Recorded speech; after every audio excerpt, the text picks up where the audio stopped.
Hello, this is Photography Gamer. Welcome back to the channel. Today I'm reviewing Graveyard Keeper Collector's Edition for the PS4.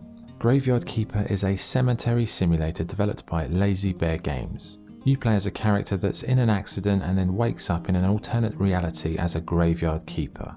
To get back home, you have to complete a variety of tasks and ultimately open up a portal to return home. The game is set in a medieval European world and it's very quaint and in time when witches were burnt at the stake. You have a talking skull that helps you learn the ropes of being a graveyard keeper, and there is a talking donkey also who delivers the fresh corpses, obviously. So what is the game like to play? Well, the initial premise is graveyard management. You've got to kind of get the bodies, dig the graves, fill the graves up, then, make sure everything looks nice. Like the first job before all of that is really you've got to tidy the graveyard up because it looks like a right mess. The church isn't open, so you need to fix things to make it a certain level, and then they will open the church, and then you can really start getting into the meat and bones of the game. But the early game is generally you hear a bell, you go collect the dead body, you take it into the mortuary or the morgue, you do an autopsy, take some meat out of it, then you take the body to the grave, dig the grave, chuck the body in, fill it up, done.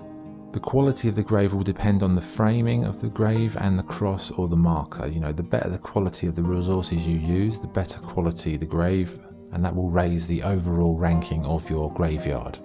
Once you've reached a certain level, you can open the church and start renovating that building, and then you can study items and learn new schematics to help you develop. And regarding schematics, you can unlock new ones with coloured tokens which you get from doing certain activities like resource gathering. If you chop down a tree, if you mine some ore or pull up some weeds, each time you get some coloured tokens, and once you have enough you can unlock new recipes, skills and schematics. You also have a garden where you can plant and grow crops. There is a village nearby where you can sell items to people, including meat from the corpses once you have the official stamp to prove it isn't dodgy. You can also sell your burial certificates at a tavern, which you'll obtain once you complete a burial. The game has a day-night cycle and you will need to sleep to gain back your blue stamina bar, as every action in the game depletes this a little. There are some combat sections, but generally it's more about managing the graveyard and the other buildings or locations to improve and expand. This version has 2 DLCs. The first one is called Breaking Dead. This basically adds a resurrection table to the mortuary where you can revive corpses and instruct them to carry out menial tasks.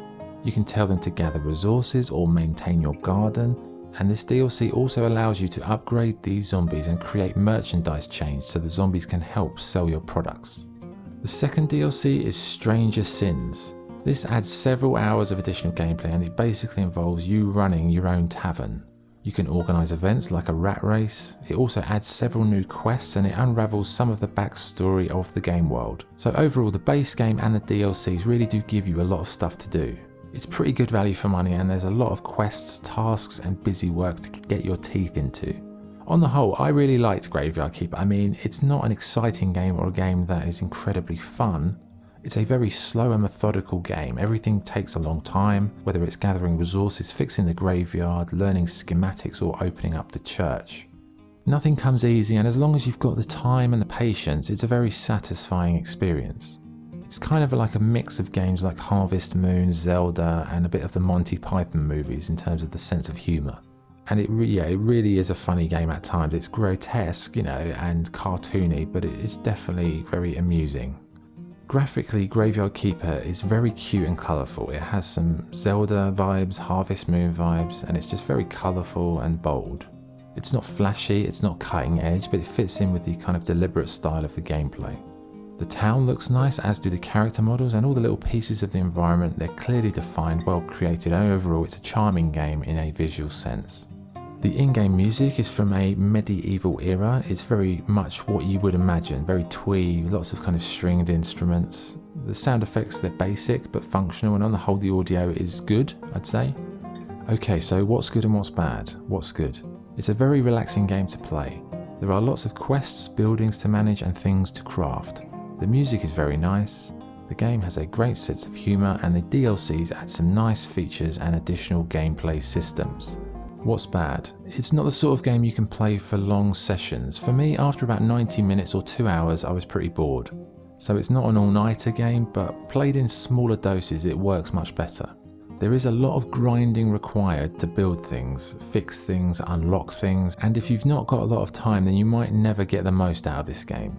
So what's the verdict? Graveyard Keeper is a relaxing and enjoyable game that does require a lot of grinding to progress, but played in short bursts, it's a cool little game and never gets too tedious if you're playing in little quick sessions. The macabre sense of humour adds a light touch to the experience, and the process of seeing your graveyard and the other buildings grow over time is very satisfying, and it's a game I'd recommend for anyone who likes crafting, resource gathering and a slow-paced progression system.